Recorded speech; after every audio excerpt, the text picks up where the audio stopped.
ముఖ్యమంత్రి గారు ఒక పోస్టర్ రిలీజ్ చేసిండు, మన తెలంగాణ ముఖ్యమంత్రి రేవంత్ రెడ్డి గారు.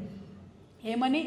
స్టాండ్ విత్ హర్ అంటే మహిళతో నిలబడండి అని ఒక పోస్టర్ రిలీజ్ చేసిండు. ఎవరు నిలబడాలట? మహిళతోని మగవాళ్ళు నిలబడాలట. ఆ పోస్టర్లో కూడా హర్ అని ఉన్న దాని కింద 2 మీసాలు పెట్టారు. అంటే మహిళతోని మగవాళ్ళు నిలబడితేనే భద్రత ఉంటుందట. అంటే ఏం చేస్తుంది మీ ప్రభుత్వం?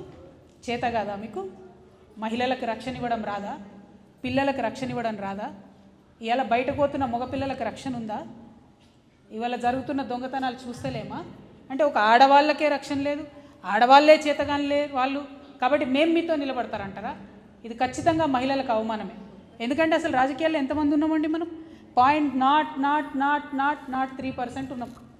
ఇప్పుడు మేము మాకే నిలబడ జాగలేదు, మీరు మాతో నేడ నిలబడతారు? స్టాండ్ విత్ హర్ అట. ఎందుకు స్టాండ్ విత్ హర్? ఏం చేద్దామని తెలుసా దీని వెనుక కుట్ర? సర్పంచ్ నిలబెడతారు కానీ భర్త పోయి కూర్చుంటాడు, ఎమ్మెల్యే నిలబడతాడు కానీ భర్త పెత్తనం చేస్తాడు, మంత్రిని చేస్తారు, వెనుక కొడుకో బిడ్డనో ఎవరో వాళ్ళు ఉంటారు. అంటే ఇచ్చినట్టే ఇవ్వాలి, జస్ట్ సూపుకే. సూప్ కట్నం అంటారు తెలంగాణలో, తెలుసా మీకు? ఆ పదవులు మనకిచ్చే పొజిషన్లు అంతా సూప్ కట్నమే. అందుకే ముఖ్యమంత్రి గారిని మేము డిమాండ్ చేస్తున్నాం, స్టాండ్ విత్ హర్ కాదు, గివ్ హర్ స్పేస్. ఇది మా జాగృతి విధానం ఉంటుంది, ఇది మా జాగృతి నినాదం ఉంటుంది.